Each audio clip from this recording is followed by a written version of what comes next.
2014 के प्रथम पारी में विज्ञान के कौन कौन क्वेश्चन पूछे गए थे, इस वीडियो में देखेंगे। 2014 में 20 क्वेश्चन पूछा गया था और 20 में से 20 क्वेश्चन बनाना था। चलिए देखते हैं कैसे क्वेश्चन पूछे गए थे। पहला नंबर क्वेश्चन पूछा गया था कि विद्युत चुम्बकीय परिलयन का खोज किसने किया था। देखिए विद्युत चुम्बक के बारे में जो है एक वैज्ञानिक था जिसका नाम था फेराडे, उसी ने बताया था। तो ऑप्शन आपका एक का ए सही हो जाएगा, विद्युत चुम्बक के बारे में फेराडे ने बताया था। चलिए 2 नंबर क्वेश्चन की ओर बढ़ते हैं। 2 नंबर क्वेश्चन पूछा गया था कि विद्युत चुम्बक बनाने के लिए प्रायः किस छड़ का उपयोग होता है। बोला विद्युत चुम्बक बनाने के लिए जो है किस छड़ का उपयोग करते हैं, तो विद्युत चुम्बक बनाने के लिए ललम लोहा का उपयोग करते हैं। 2 का ऑप्शन सी सही हो जाएगा। चलिए 3 नंबर क्वेश्चन की ओर बढ़ते हैं।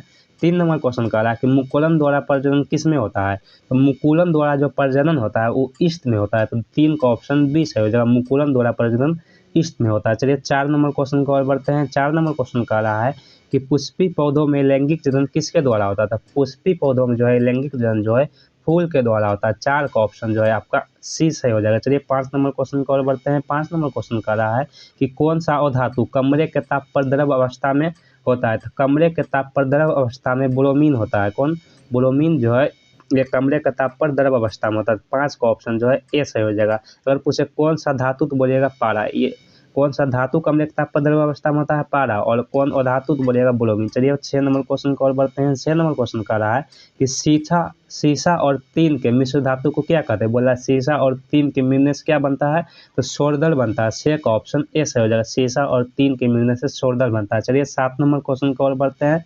7 नंबर क्वेश्चन कह रहा है कि साग सब्जियों का विघटित होकर कंपोस्ट बनना किस अभिक्रिया का उदाहरण है। तो साग सब्जियों का विघटित होकर कंपोस्ट बनना यह जो है ऊष्माक्षेपी अभिक्रिया का उदाहरण है। किस अभिक्रिया का? ऊष्माक्षेपी अभिक्रिया का। 7 का ऑप्शन बी सही हो जाएगा। चलिए 8 नंबर क्वेश्चन की ओर बढ़ते हैं।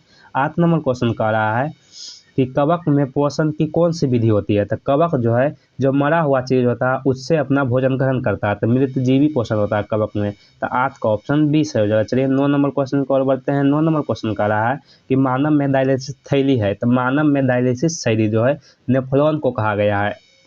डायलिसिस जो है यह कृत्रिम डायलिसिस बनाया जाता है जो नेफ्रॉन का काम करता है। 9 का ऑप्शन ए सही हो जाएगा। चलिए 10 नंबर क्वेश्चन की ओर बढ़ते हैं।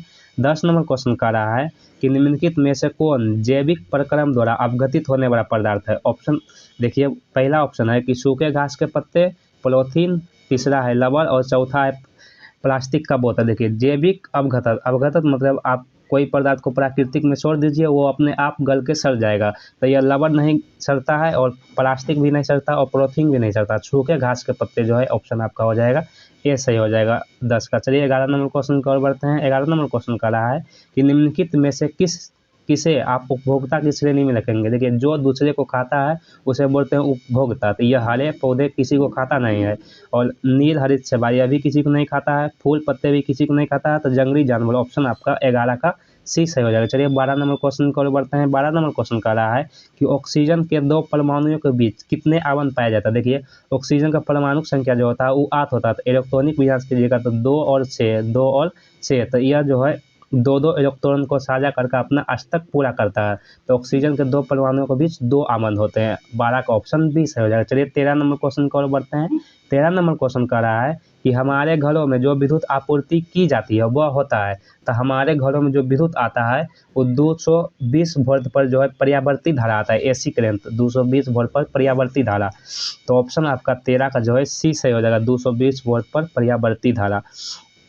चलिए 14 नंबर क्वेश्चन की ओर बढ़ते हैं। 14 नंबर क्वेश्चन कह रहा है कि किसी वस्तु का प्रतिबिंब आँख के जिस भाग पर बनता है वह है। किसी वस्तु का प्रतिबिंब जो है आँख के जिस भाग पर बनता है पूछ रहा है वह कौन सा भाग है। तो वो लेटिना होता है। किसी वस्तु का प्रतिबिंब जो है आँख के लेटिना पर बनता है। 14 का ऑप्शन बी सही हो जाएगा। चलिए 15 नंबर क्वेश्चन की ओर बढ़ते हैं। 15 नंबर क्वेश्चन कह रहा है कि निम्नलिखित में से कौन विजातीय यौगिक है। विजातीय उसे कहते हैं, विजातीय मतलब होता है अलग यौगिक। इसमें से कौन अलग है। तो चूना पत्थर का जो सूत्र होता है CaCO3 होता है और खड़िया का भी सूत्र होता है CaCO3 और संगमरमर का भी सूत्र होता है CaCO3। तो यह जो प्लास्टर ऑफ जो पेरिस है इसका जो सूत्र होता है वो अलग होता है। ऑप्शन आपका जो है 15 का डी सही हो जाएगा। चलिए 16 नंबर क्वेश्चन की ओर बढ़ते हैं। 16 नंबर क्वेश्चन कह रहा है एक आपको समीकरण दिया गया है कैल्शियम कार्बोनेट और यह अभिक्रिया करके calcium oxide plus carbon dioxide बनाया है। एक यौगिक है और 2 यौगिकों में टूट गया है। तो इसे जब एक यौगिक 2 यौगिकों में टूट जाता है तो उसे बोलते हैं वियोजन। तो ऑप्शन आपका 16 का ए सही हो जाएगा। एक यौगिक जो है 2 या 2 से अधिक भाग में जब बट जाता है उसे बोलते हैं वियोजन अभिक्रिया। तो 16 का ऑप्शन ए सही हो जाएगा। चलिए 17 नंबर क्वेश्चन की ओर बढ़ते हैं। 17 नंबर क्वेश्चन कह रहा है कि जो नेत्र निकट स्थित वस्तु को साफ नहीं देख सकता, उस नेत्र में होता है, देखिए निकट को नहीं देख रहा है यानी कि दूर को देखता होगा, तो दो देखता है उसी वही दोष होता है। इसको दूर को नहीं दिखाई दे रहा है, इसलिए इसको हुआ है दूरदृष्टि दोष। 17 का ऑप्शन ए से हो जाएगा। चलिए 18 नंबर क्वेश्चन की ओर बढ़ते हैं।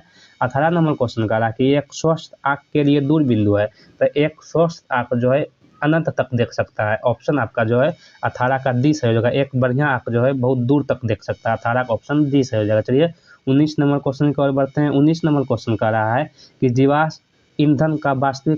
जीवाश्म ईंधन की ऊर्जा का वास्तविक स्रोत क्या है।